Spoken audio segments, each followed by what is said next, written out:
हाँ, चलिए भाई, बुधवार की सुबह हफ्ते का मिड पॉइंट या कहिए दो एक्सपायरीज के बीच सैंडविच्ड सेशन खड़ा है हमारे सामने। और भाई साहब हिस्ट्री क्रिएट कर रहे हैं, रिकॉर्ड बना रहे हैं और वहां बना रहे हैं जहां नहीं बनाना चाहिए। कल 10th स्ट्रेट सेशन था भारतीय बाजारों में दबाव का। निफ्टी 50 की हिस्ट्री में पहली बार इतना लंबा कॉन्सिक्यूटिव दबाव के सेशंस हम देख रहे हैं। अब तक इतिहास में ऐसा नहीं हुआ था। 10 दिन से रोज लाल में क्लोजिंग, रोज पिटे चले जा रहे हैं। कल का सेशन आपकी स्क्रीन पर आएगा। सेंसेक्स के वीकली कॉन्ट्रैक्ट्स की एक्सपायरी का दिन था। सुबह ग्लोबल संकेत थे डगमगाए हुए खराब। उन संकेतों के चलते खुले गैप के साथ, दबाव के साथ 150 पॉइंट का दबाव शुरुआती कामकाज में खुलते ही 22,000 के मेजर सपोर्ट जोन्स के नीचे आ गए। उस जोन्स को तोड़ा। 21,965 कल के इंट्राडे शुरुआती ट्रेड में लोज, पर उसके बाद उन क्रिटिकल लेवल से फिर से एक रिबाउंड। भाई फिर से हमने उस डेंजर जोन के ऊपर एक क्लोज मैनेज करा, पर स्ट्रक्चर है बियरिश और मामला है फ्रेजाइल। हां, एक बात है कि पूरी कायनात पीछे पड़ी है। चाहे ट्रम्प साहब हो, खराब ग्लोबल संकेत हो, एफआईएस की लगातार बिकवाली हो, मगर अपना जख्मी बुल भी ना थोड़ा बहुत दमखम तो दिखाई देता है। अभी ठीक नहीं हुआ है, मामला गड़बड़ है, पर हां लो लेवल से कुछ इंपॉर्टेंट जोन्स को प्रोटेक्ट करने की रह की कोशिश जरूर कर रहा है। वैसे हेडलाइन का लास्ट पॉइंट इंपॉर्टेंट था, वो जीत का। उस जीत ने ये तो सुनिश्चित कर दिया था कि रात में सब बढ़िया सोए होंगे। सुबह उठ के फिर पिटाई होनी है, फिर दिक्कतें झेलनी है, वो अपनी जगह। गिफ्ट निफ्टी के संकेत दिखा देता हूं। 75 पॉइंट फिर दबाव के साथ, 1/4-1/3% कमजोरी के साथ भारतीय बाजार आज फिर कामकाज की शुरुआत कर रहे होंगे। वेडनेसडे की सुबह के इंडिकेशंस आपकी स्क्रीन पे। ग्लोब में हुआ क्या, किस तरह के समीकरण बैठ रहे हैं हॉर्मास से, उस पर डिटेल में चर्चा होगी। और उसके बाद वीरू से जानेंगे कैसे फिर इस बाजार को नेविगेट करना है, कैसे आज के सेशन को अप्रोच करना है। थोड़ा बहुत मूड बिगड़ा हुआ है, लेकिन ठीक है। एशिया आपकी स्क्रीन पर आएगा। मिला जुला सा कामकाज है एशिया का। ये देखिए आप, हरे और लाल के बीच में झूल रहा है। अपना गिफ्ट निफ्टी भी ठीक है, सदी हुई सी शुरुआत 1/3% कमजोरी की बात कर रहा है। दरअसल यूएस का हैंडओवर लेकिन गड़बड़ है। यूएस में back to back second straight day तगड़े दबाव के साथ कामकाज। सेकेंड स्ट्रेट डे मतलब कल परसों के ट्रेडिंग सेशन में, कल सुबह जब हम लोग चर्चा कर रहे थे, 650 पॉइंट डाउ गिरा था, उसके ऊपर 670 पॉइंट की फिर कमजोरी। तीनों बेंचमार्क्स कल के ट्रेडिंग सेशन में 1/3 से 1.5% का दबाव। परसों नैस्डैक ज्यादा पिटा था, तो कल डाउ ने उसका कामकाज पूरा कर दिया, रही सही कसर पूरी कर दी। तो उनके यहां तो सरदर्द है, उनका वैसे खुद का भी सरदर्द है। ट्रम्प साहब जो कर रहे हैं नियर टर्म में, तो उनको भी नहीं पता किस तरह के इन्फ्लेशनरी मूव्स आने हैं, तो वो सरदर्द अपना झेल रहे हैं। हाँ, आज के फ्यूचर्स ने थोड़ा सा एशिया का मूड सुधार दिया। कल के पेन के बाद यूएस के फ्यूचर्स आधे से 2/3% मजबूती के साथ अब कामकाज कर रहे हैं। तो 2 दिन बैक टू बैक प्रेशर से थोड़ा बहुत उभरने के इंडिकेशंस आ रहे हैं। ऐसे में ओवरनाइट डेवलपमेंट्स हुए क्या, पहले हॉर्मास से समझ लेते हैं। हॉर्मास, गुड मॉर्निंग। मूड कैसा है? मूड तो खराब सा दिख रहा है यूएस का, लेकिन नेट अपने लिए मामला कैसा है? गुड मॉर्निंग आशीष। अपने लिए तो मामला फिलहाल तो अनसर्टन है, क्योंकि उस पर अब तक कोई क्लैरिटी निकल कर नहीं आई है कि हमारे ऊपर अगर रेसिप्रोकल टैरिफ्स लगने हैं तो कितने लगेंगे, कैसे लगेंगे। पीयूष गोयल साहब गए हुए हैं, कुछ अच्छा ही करके आए। आज से मीटिंग शुरू हो जाएगी पीयूष गोयल साहब की वहाँ पे। तो वहाँ पर वो एक बड़ा, हमारे लिए तो वो बड़ी नज़र रखने की बात होगी। मगर आज फ्यूचर्स ऊपर इसलिए है क्योंकि कल की जो सारी पिटाई हुई उसके बाद, बाजार बंद होने के बाद यूएस के जो कॉमर्स सेक्रेटरी है हावर्ड लुटनिक, उन्होंने ये बयान दिया है कि अब एक मिडिल ग्राउंड पहुंचने की कोशिश करेंगे ट्रम्प साहब। कनाडा और मेक्सिको को लेकर जो टैरिफ्स लगाए गए हैं उनसे भी अब किसी ने कहा ही मिडिल ग्राउंड मतलब थोड़ा सा हो सकता है सहमति बने, पार्शियल रोलबैक ना हो, कम हो, कुछ जगहों पे ना हो, ऐसा हो सकता है। पॉज नहीं होगा, ये तो उन्होंने साफ कर दिया है कि पॉज जैसा कोई कॉन्सेप्ट नहीं है।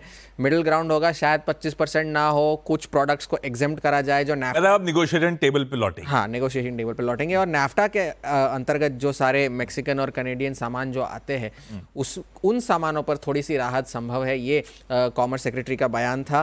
पर अब तक कोई इस बारे में क्लैरिटी नहीं है कि किस तरह की रिलीफ का विचार डोनाल्ड ट्रंप कर रहे हैं। तो इस वजह से ऑटो और बैंकिंग शेयर जो है वो आफ्टर आवर्स में कल अच्छा चले। टेस्ला आफ्टर आवर्स में बढ़त के साथ बंद हुए और सारे बैंकिंग शेयर्स भी। तो वहाँ पर ये इस वजह से आज फ्यूचर्स थोड़े से जो है बढ़त के साथ कामकाज कर रहे हैं यूएस के।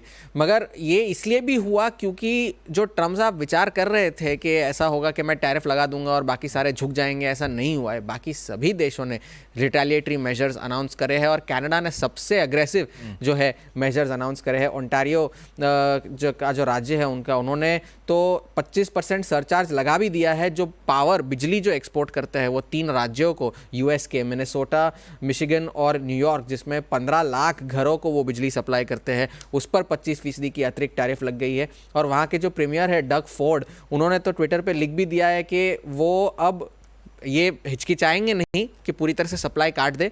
ये तो हमने कल भी चर्चा करी थी इस बारे में। और निकल जो है सबसे ज़्यादा एक्सपोर्ट जो कनाडा करता है यूएस को, उसकी भी सप्लाई वो रोक सकते हैं। ये डग फोर्ड ने चेतावनी दी है। 25% के काउंटर टैरिफ तो उन्होंने कल ही लगा दिए थे और जो बाकी के जो दूसरे राउंड के टैरिफ्स है कार, स्टील वगैरह वगैरह पे, वो 3 हफ्तों में लगने हैं। और जस्टिन ट्रूडो ने तो कहा भी कि दिस इज़ अ वेरी डम मूव। ये उनका बयान था डोनाल्ड ट्रंप को लेकर कि आप एक समझदार इंसान हैं पर इस तरह की डम हरकतें कर रहे हैं।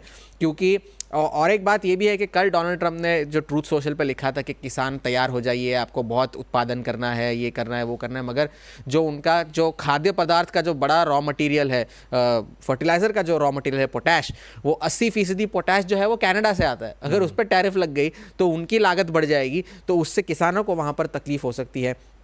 चीन ने भी कल सुबह ही उन्होंने ये रिस्पॉन्स कर दिया था कि उन्होंने एग्रीकल्चरल गुड्स पर 15% के टैरिफ लगाए हैं। चिकन पे, कॉटन पे, सोयाबीन, बीफ और फलों पर 10% के टैरिफ लगेंगे। और वो जो टैरिफ है वो 10 मार्च को लागू होंगे, तो अब तक 1 हफ्ते की विंडो और है। 10 कंपनियों को उन्होंने अनरिलायबल एंटिटीज़ की लिस्ट में डाला है। 15 कंपनियों पर एक्सपोर्ट कंट्रोल्स लगाए हैं। तो वहाँ पर चीन ने भी जवाब दिया है। तो पहले राउंड पे जो टैरिफ लगाए थे उन्होंने काउंटर टैरिफ, वो $14 बिलियन के थे। इस बार $22 बिलियन के अतिरिक्त टैरिफ चीन ने लगाए हैं। मेक्सिको ने ये घोषणा की है कि इस रविवार को वो अपने काउंटर मेजर्स अनाउंस करेंगे और उनकी जो राष्ट्रपति है क्लॉडिया शिनबॉम, वो जो है गुरुवार को शायद डोनाल्ड ट्रंप से बातचीत करे, तो वहाँ पर कोई शायद रास्ता निकल कर आ सकता है। चीन का एक और मैं बात कह दूँ कि वो WTO में भी जाकर शिकायत करने वाले हैं इन टैरिफ्स को लेकर, तो वहाँ पर भी नज़र रखने की ज़रूरत है। चीन पे और खबरें हैं तो उस पर मैं आता हूं कुछ देर में। मगर ये तो टैरिफ की बात रही है। अब डोनाल्ड ट्रंप टैरिफ छोड़कर वेनेजुएला के पीछे भी पड़ गए हैं, क्योंकि शेवरॉन जो वहां पर उत्पादन करता है, वहां पे उन्हें 30 दिन की नोटिस दे दी गई है कि आप अपना सारा कामकाज जो है वो वाइंड अप कर लीजिए, वहां पर कोई उत्पादन करने की ज़रूरत नहीं है आपको। मगर एक्सपर्ट्स का ये कहना है कि 1 महीने में तो कामकाज वाइंड अप करना पॉसिबल नहीं है, इम्पॉसिबल है वो, क्योंकि आमतौर पर जो अमूमन जो अवधि होती है इसकी वो 6 महीने की होती है। तो ये शायद एक नेगोशिएशन करने के लिए, ये धमकी देने के लिए कर रहे हैं कि हाँ भाई चलो 1 महीने में है आप, क्योंकि 20% वेनेजुएला का क्रूड उत्पादन शेवरॉन के जरिए आता है, तो वो एक और बात थी। और एक्सपर्ट्स ने ये भी चेताया है कि अगर ये टैरिफ लग गए तो फल, सब्जी, चीनी और कॉफ़ी के भाव बढ़ जाएंगे। मीट के भाव बढ़ने की आशंका भी है। और वॉलमार्ट के CEO ने तो ये भी चेतावनी दी है, अपने अर्निंग्स कॉल में भी उन्होंने कहा था कि काफ़ी सारे कंज्यूमर्स में स्ट्रेस दिख रहा है और डर ये है कि महीना ख़त्म होने से पहले इनके पैसे ख़त्म हो जाएंगे महंगाई की वजह से। ये वॉलमार्ट के CEO ने चेतावनी दी है। उनके एग्रीकल्चरल डिपार्टमेंट ने ये डेटा दिया है कि इस वक्त जो है एक 4 लोगों का परिवार US में हर महीने $1000 खर्च करता है ग्रोसरीज के, जबकि 4 साल पहले वो $670 खर्च करते थे। तो ये महंगाई का इम्पैक्ट आया है। बाजार का इस पर क्या इम्पैक्ट हुआ, कल आपने तो बता ही दिया है कि सारे भारी गिरावट के साथ बंद हुए। 1300 पॉइंट अब डाउ जोन्स गिरा है 2 सेशंस में। और S&P 500 ने जितने भी नवंबर के इलेक्शन की जीत के बाद जितने भी गेन्स थे वो सारे गिव अप कर दिए हैं और फिर से वो अपने 200 डे मूविंग एवरेज को टेस्ट करने के पास आ चुका है। और एक अच्छी बात ये भी नहीं है कि स्कॉट बेसेंट जो उनके ट्रेजरी सेक्रेटरी, उन्होंने कहा है कि वॉल स्ट्रीट हमारी प्रायोरिटी नहीं है, कंज्यूमर्स और छोटे जो व्यापारी है वो हमारी प्रायोरिटी है। वॉल स्ट्रीट तो अपने आप अच्छा कर लेगा आगे चल के, उसकी हमें ज़्यादा चिंता नहीं है। और एनालिस्ट भी अब थोड़े से सतर्क हो गए हैं। मगर चीन से ये एक बड़ी खबर आई है कि 5% का उन्होंने लक्ष्य दिया है ग्रोथ का, बजट डेफिसिट बढ़ा दी है और मिलिट्री स्पेंडिंग बढ़ाई है। तो हैंडओवर फिलहाल के लिए तो कमज़ोर है, मगर अगर कोई रास्ता निकल कर आता है, कोई रिलीफ आती है, तो शायद इस वजह से फ्यूचर्स थोड़े से ऊपर है। ये लीजिए भाई साहब, ये हैं बढ़िया से ग्लोब के समीकरण। ठीक है, अच्छी बात ये एशिया अब थोड़ा सा बेहतर फुटिंग पे, और कल के यूएस मार्केट्स के बाद बहुत बुरे संकेत गिफ्ट निफ्टी भी नहीं दे रहा है, सधी हुई शुरुआत के इंडिकेशंस आते हुए। ऐसे में वीरू से जान लिया जाए कैसे निफ्टी बैंक को फिर आज के इस वेडनेसडे सेशन में अप्रोच करना है। डेटा पॉइंट्स क्या सजेस्ट करते हैं, लॉजिकल क्या रणनीति होगी। वीरू, गुड मॉर्निंग, क्या अप्रोच रखेंगे? गुड मॉर्निंग आशीष। देखिए आशीष, कल जब आप वॉल पे थे सुबह सुबह, फर्स्ट टिक में जो हुआ HDFC बैंक, ICICI बैंक और आपका स्टेट बैंक ऑफ इंडिया, उसने दिखा दिया कि 100 वेमा की इंपॉर्टेंस क्या है। निफ्टी बैंक का कल का लो 27 जन का लो, डे बिफोर यस्टरडे सोमवार का लो, निफ्टी का कल का लो, निफ्टी का परसों का लो, ये सारे के सारे क्लस्टर्स, इवन कल का निफ्टी IT का low, that's 100 week exponential moving average. ये मैं सजेस्ट कर रहा जनाब कि थोड़ा सा अगर आप देखें यहाँ पे संभल के। और दूसरी बात ये है कि हमें 2 दिन से US मार्केट से नेगेटिव हैंडओवर मिल रहा है, उसके बावजूद बड़े गैप डाउन्स के बावजूद हम 100 EMA की ट्रेजेक्ट्री को वायलेट नहीं कर रहे हैं। So as a trader message ये है कि either wait for this zone 100 वेमा, इसको वायलेट होने का इंतज़ार कीजिए, और अगर आप शॉर्ट करना चाहते हैं तो इसके टूटने के बाद या फिर हायर ट्रेजेक्ट्रीज पर। शुरुआत करते हैं आज के सेशन की, आज के स्टैट्स से, इंस्टीट्यूशनल स्टैट्स से। 3405 करोड़ रुपए की FIs की सेलिंग, 4851 करोड़ रुपए का DIs का बाय। आपने एक चीज़ गौर फरमाई होगी यहाँ पर आशीष, सोमवार और मंगलवार इन दोनों सेशंस में क्लोजर टू, अगेन मैं हर स्टैट्स को जोड़ रहा हूँ यहाँ पे 100 वीक एक्सपोनेंशियल मूविंग एवरेज से। ये मैं लेवल सोमवार को भी डिफाइन कर चुका हूँ, मंगलवार को भी डिफाइन कर चुका हूँ। ये पोस्ट कोविड जुलाई के बाद अब तक हमने नहीं तोड़ा है, 2020 के बाद। इस लेवल के पास FIs ने इंडेक्स फिर नहीं बेचा। मात्र 37 करोड़ रुपए की सेलिंग, 2600 कॉन्ट्रैक्ट शॉर्ट और 3000 contract long. Stock futures buying witness कर रहे हैं। 2700 करोड़ रुपए की यहाँ पे बाइंग थी, शॉर्ट कटे 26,000 कॉन्ट्रैक्ट, 17,000 कॉन्ट्रैक्ट लॉन्ग थे। तो अगेन एक चीज़ हमारे फेवर में जा रही है, बैंक निफ्टी का कल का रिवर्सल, निफ्टी का कल का रिवर्सल, FIs का यहाँ पे शॉर्ट ना करना, और तीनों ही इंडिसेस का 100 वेमा होना। अब आइए जरा आप इन 3 दिन से इन रेंजेस का ना टूटना। FIs के शॉर्ट लगभग वहीं पर हैं, कहीं नहीं गए, ना ऊपर ना नीचे। हमारे कॉल राइटर्स थोड़ा सा नीचे आए हैं। जो कॉल राइटर पहले 22,300 पे था, वो अब 22,200 पे आ गया है। अब आपके स्क्रीन पे जो ऑप्शंस के स्टैट्स आएंगे वो क्लियरली दिखाते हैं आपको कि आपका ट्रेड जोन क्या है on Wednesday and closer to expiry. 22,200 पे 83 लाख, 22,300 पे 74 लाख। और नीचे आशीष आप एक चीज़ देखिएगा कि पुट राइटर्स के कन्विक्शन 2 दिन में थोड़ा बड़े हैं। आउटस्टैंडिंग OI एट 22,000 थोड़ा बड़ा है वर्सेस 22,200 की कॉल के, और 21,900 पे लगभग 81 और 21,800 पे लगभग 63 लाख का आउटस्टैंडिंग OI है। मैं जब आपको पिरामिड्स दिखाऊंगा तो आपको चीज़ें और क्लियर हो जाएंगी। जरा प्लीज स्क्रीन पे लेके आइएगा pyramids. Wild put writers at 22,000, 21,900, 21,800, ये है आज के इस जो ग्राफ है इसकी importance. Closer to expiry option writers आपकी इस प्राइस को स्क्यूज करके एक छोटी सी रेंज में ले आए हैं। कल निफ्टी पूरे दिन नहीं खिसका जनाब, अप्रोच करेगी, रेजिस्टेंस वन लेके आइएगा स्क्रीन पे। देखिए डाउ फ्यूचर्स ऊपर हैं, गिफ्ट निफ्टी उतना सिंक नहीं कर रहा है in parity to I think US market का जिस तरीके से प्राइस परफॉर्मेंस रहा। लेवल 1 लेके आइए। अभी भी कह रहा हूं, हमको जो शॉर्ट अटेम्प्ट करना है वो बेटर प्राइस पे करना है, ना कि लोअर ट्रेजेक्ट्रीज पे। अ ट्रेजेक्ट्री क्लोजर टू RS1, यहां पे अपने ट्रेड को चेक करिए। यहां पे अगर ये रेंज ना बाइसेक्ट हो तो हमें एक शॉर्ट ट्रेड लेना है। बट अगर आजकल के सेशन में ये 22,191 और 241 का जोन कट गया ना आशीष, तो ये ऊपर एक टेम्परेरी एक रिलीफ स्विंग टुवर्ड्स 22,313, 387 और माइट भी 423 तक का देने का पोटेंशियल रखता है। 100 बीमा में ये पोटेंशियल है। बट अगर RS1 नहीं कट रहा है, it's again a better zone to take a short trade. But उन सभी शॉर्ट ट्रेड को हम टारगेट रखेंगे बेस 1 तक। बेस 1 क्या है? अगेन इसको डिज़ाइन किया गया है पुट राइटर्स के कन्विक्शन के मुताबिक, इसको डिज़ाइन किया गया है 100 बीमा का लेवल लेने के बाद। यहाँ पे कवर कीजिए। ये zone base 1 is quite capable of generating pullbacks. ये एक पुलबैक जनरेट कर सकता है अगेन RS1 तक, तो ट्रेड अकॉर्डिंगली। बड़ा कोलैप्स निफ्टी में अब तभी आएगा आशीष जब हम 21,966 के नीचे सेटल हो जाएंगे।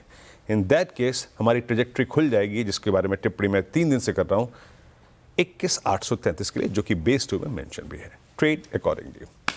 निफ्टी बैंक कल बिल्कुल जब आप वॉल पे थे आशीष, चमत्कारी अगर आप देखें तो उसे कहते हैं ना, बिहेवियर था। आपने 27 जनवरी के लो को नहीं तोड़ा, आपने नहीं तोड़ा सोमवार के लो को, और वो लो क्या है, वो अगर आप देखें 100 वेमा भी है, वो एक टिपिकल राउंडिंग टॉप का बेस भी है, नेकलाइन भी है, आप उसको रिस्पेक्ट दे रहे हैं।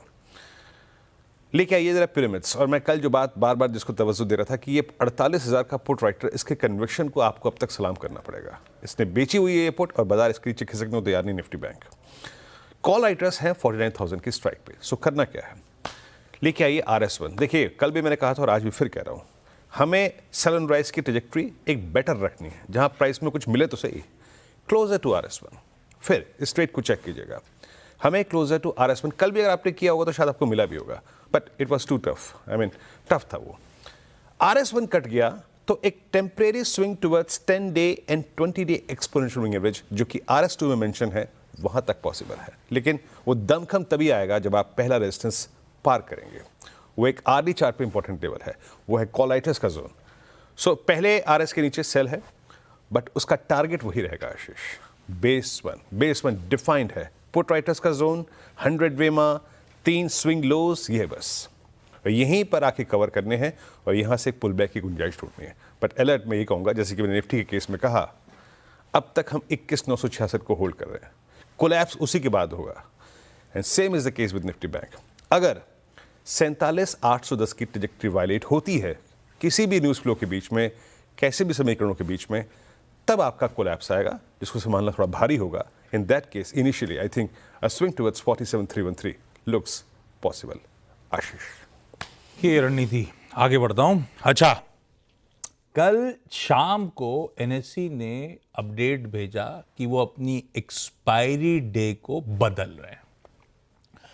तो जो वीकली कॉन्ट्रैक्ट की थर्सडे एक्सपायरी होती थी वो मंडे को होगी, मंथली सारे कॉन्ट्रैक्ट्स की महीने के लास्ट थर्सडे को एक्सपायरी होती थी, उसे अब महीने के लास्ट मंडे को शिफ्ट करा जाएगा। कब से? 4 अप्रैल से, यानी कि 3 तारीख की वीकली एक्सपायरी तो आज शेड्यूल होगी, उसके बाद से ये बदल जाएगा। ये जैसी कल अपडेट आया ना, तो मेरे जहन में वीरू एक ही चीज घूम रही थी, वो आपको याद होगा, यात्रीगण कृपया ध्यान दें। ये गाड़ी आज प्लेटफॉर्म नंबर 6 के बजाय प्लेटफॉर्म नंबर 5 पर आएगी। जिस तरह से एक्सपायरी, पहली चीज मेरे जहन में ये आई थी, ये वैसी गाड़ी का प्लेटफॉर्म बदले चले जा रहा है। अब क्यों करा? तो ट्वीट भी किया था ना इसको। हाँ, मैं कहता हूँ, हाँ, आपने तो ट्वीट भी किया था ना, बहुत लोगों ने ट्वीट भी किया, मैंने तो ट्वीट भी नहीं किया। जिस चीज का औचित्य नहीं है उससे बात क्या करें। हाँ, ये कर दीजिए। बहुत सारे assumptions गुरुवार से हो सकता है BSE से बेहतर कंपीट करने के लिए, उनसे एक स्टेप आगे रहने के लिए, उनकी मंगलवार को होती है तो हम सोमवार को कर लेते हैं, अपना डोमिनेंस मेंटेन करने के लिए। मेरी बात सुनिए, और लॉजिकली सही भी है कि 4 दिन मिलते हैं आपको BSE की एक्सपायरी के बाद, तो हो सकता है वॉल्यूम्स पिकअप हो रहे हो। एक लॉजिक आशीष, पर दूसरा ध्यान रखिएगा, मैं पता नहीं कल से सोच रहा हूं, वीकेंड के बाद आते से एक्सपायरी, तो ये तो पता नहीं कितने ट्रेडर्स की हिम्मत होगी पोजीशंस कैरी करना। हो सकता है इसके थ्रू स्पेक्युलेटिव एक्टिविटी को कर्व करने की कोशिश हो। तो अगर तो NSE ने खुद करा है तो BSE से कंपीट करने के लिए, और अगर खुद नहीं कर रहा है तो हो सकता है स्पेक्युलेटिव एक्टिविटी को कर्व करने की कोशिश हो, है ना? नहीं, ऑप्शन ये एक्सपायरी होती है स्पेक्युलेटिव। आशीष, इसको कैसे कम करेंगे आप? ये होती है स्पेकुलेशन के लिए। और देखिए गुरुवार का औचित्य क्या होता है, आप एक व्यू लीजिए। आशीष का व्यू है कि निफ्टी, जस्ट एक बार निफ्टी लिखाइए स्क्रीन पे। मेरा व्यू ये है कि निफ्टी 22,000 के ना ऊपर जाएगा नीचे जाएगा। मैं अपने व्यू पे खेलूंगा ना पूरे हफ्ते, मैं अपने व्यू पे खेलूंगा। ये व्यू पे खेलना थर्सडे तक की एक्सपायरी का मतलब था। अब सोमवार को कल कुछ भी हो जाए, एकदम से आके आपको अपना व्यू चेंज करना पड़ेगा। हाँ, वो तो वही तो मैं कह रहा हूँ, let me play on my view ना। वो गुरुवार बिल्कुल उसी लिहाज से, और आज से नहीं था आशीष, ये डेकेड्स हो गए। हाँ, हमेशा थर्सडे था। अब ये पता नहीं करा क्यों गया, ये तो एनीबॉडीज गेस, क्योंकि कायदे से अगर बदलते हैं तो उसका रीजन भी दे देते हैं। अगर रिलीज में तो सबको क्लैरिटी हो जाती। अब सब अपना रीजन ढूंढते रहिए क्यों करा गया, लेकिन ये बदल गया, ध्यान रखिएगा। अच्छा, इसी के चलते बीएसई रडार पे रखिएगा। अगर तो कॉम्पीट करने के लिए एनएसई इस तरह का स्टेप उठा रहा है तो बीएसई आज but office listed exchange radar पे रहेगी। कोफोर्ज कल एकदम देर रात नहीं कहना चाहिए, अर्ली मॉर्निंग अपडेट आया, वो बोर्ड मीट का आउटकम स्प्लिट का 10 रुपए की फेस वैल्यू को 2 रुपए की फेस वैल्यू पे तब्दील कर देंगे, यानी कि एक शेयर को 5 में विभाजित करने की तैयारी। ग्रासिम इंडस्ट्रीज वो बिरला ओपस का ग्रीनफील्ड प्लांट्स लगा रहे हैं, नए प्लांट्स खड़े कर रहे हैं, 6 करने हैं, 5वें का अपडेट आ गया, महाड में नया प्लांट स्टैब्लिश कर दिया, खड़ा कर दिया है डेकोरेटिव पेंट्स का। तो धीरे धीरे करके अब बस 6 बचा रह गया, पूरी कैपेसिटीज कमीशन कर देंगे। पावर ग्रिड कह रहे हैं 3 इंटर स्टेट ट्रांसमिशन सिस्टम्स के लिए, प्रोजेक्ट्स के लिए ये इन्होंने बोली जीती, सक्सेसफुल बिडर के तौर पे इमर्ज हुए हैं। अच्छी खबर। अदानी विल्मर कह रहा है ये एक्वायर करेंगे जीडी फूड्स मैन्युफैक्चरिंग कंपनी को, नई दिल्ली की ये कंपनी है। कई लोग इसको टॉप्स ब्रांड के नाम से ज्यादा जानते होंगे, सॉसेस पिकल्स वगैरह टॉप्स के नाम से जो कंपनी बनाती थी, उसको अदानी विल्मर 100% स्टेक एक्वायर करेगा। पहले ट्रांच में 80% हिस्सेदारी खरीदी जाएगी। बायोकॉन की एक दवा को यूएस एफडीए का अप्रूवल आया, दवा की डिटेल स्क्रीन पर आ जाएंगी। और कल एक लार्ज ट्रेड हुआ था बाजार खुलने से पहले ब्लॉक विंडो में, अवंती फीड्स का। क्या हुआ उसमें? इनका एक जॉइंट वेंचर पार्टनर है थाई यूनियन एशिया इन्वेस्टमेंट्स, अब इस समय पब्लिक शेयर होल्डर है, उसने कल 5960 लाख शेयर्स बेचे हैं अवंती फीड्स के, खरीदा है IIFL फैसिलिटी सर्विसेज ने, वो पूरा चक। चलिए इस नोट पर एक काम कर रहा हूं, क्विकली छोटा सा ब्रेक के उस पास जब लौट के आऊंगा इवेंट्स कैलेंडर और साथ साथ कमोडिटी स्ट्रैटेजी। ओके, चलिए आज का इवेंट्स कैलेंडर। वेडनेसडे है आज, वो state of the union address, वो डोनाल्ड ट्रंप साहब जॉइंट सेशन ऑफ कांग्रेस को जो एड्रेस करने वाले हैं, हिंदुस्तान के समय अनुसार 7:30 बजे शुरू होगा। चाइना की वो जो पार्लियामेंट्री गैदरिंग एक शुरू हुई थी कल टॉप एडवाइजरी बॉडी की, आज उसके साथ लेजिस्लेचर की यानी कि नेशनल पीपल्स कांग्रेस की भी शुरू हो गई। इसे कहते हैं वहां पे 2 सेशंस, यही 2 सेशन सारी पॉलिसीज फॉर्मुलेट कर रहे होंगे। इसीलिए अब छन छन की खबरें आ रही हैं कि हम डोमेस्टिक मार्केट पे फोकस करेंगे, हम समय आने पर आरआरआर और ब्याज दरों में कटौती करेंगे, क्या डोमेस्टिक डिमांड मेन ड्राइवर होगी 2025 में चाइना की, वगैरह वगैरह। ये सब स्टेटमेंट इस समय वहीं से आ रहे हैं। इसीलिए आप देख रहे हैं हैंगसेंग का बाजार अब 2% से ज्यादा मजबूती के साथ कामकाज कर रहा है। यही सरदर्द है अपने लिए। फिर हांगकांग बेहतर परफॉर्म कर रहा है। आज पीयूष गोयल साहब की मीटिंग्स वॉशिंगटन में, ट्रेड टॉक्स शुरू हो जाएंगी। सरकारी बैंक्स के साथ फाइनेंस मिनिस्ट्री की मीटिंग है, उनका परफॉर्मेंस रिव्यू है, पर इसमें लार्जली शायद वो फाइनेंशियल इंक्लूजन स्कीम्स वगैरह पे ज्यादा तवज्जो दिया जाता है। 2 बोर्ड मीट्स हैं, BEL की interim dividend per, LIC housing finance की FY26 का बोरोइंग कैलेंडर फिक्स करने के लिए। आनंद राठी एक्स डेट है आज 1 for 1 के बोनस इशुएंस की, तो आज एडजस्टेड वो स्टॉक ट्रेड कर रहा होगा। आज हमारा सर्विसेज PMI सुबह 10:30 बजे, उसके साथ कंपोजिट PMI भी आ जाएगा। बाकी यूएस के कुल व्हीकल सेल्स, क्रूड ऑयल की इन्वेंट्रीज, उनकी बेच बुक यानी कि 50 स्टेट्स की अर्थव्यवस्था का हाल क्या है, वो डिटेल सामने आ रही होंगी। ये इंपॉर्टेंट होगा कल के लिए। और आज champions trophy semifinal 2, south Africa versus New Zealand, जो भी जीतेगा अपने साथ होगा संडे को मुकाबला। क्विकली कमोडिटी स्ट्रैटेजीज पे लेकर आता हूं। केडिया कमोडिटी के अजय केडिया साहब ने मदद करी है। गोल्ड खरीदने के मौके 85,500 का स्टॉप लगाइएगा और साथ में कच्चा तेल बिकवाली करें 6100 के स्टॉप लॉस के साथ। छोड़े जा रहा हूं गिफ्ट निफ्टी के थोड़े सुस्त शुरुआत, 1/3% दबाव के साथ शुरुआत होने के इंडिकेशंस के साथ। मॉर्निंग कॉल में इतना ही। ब्रेक के उस पार सीधा सौदा। नमस्कार।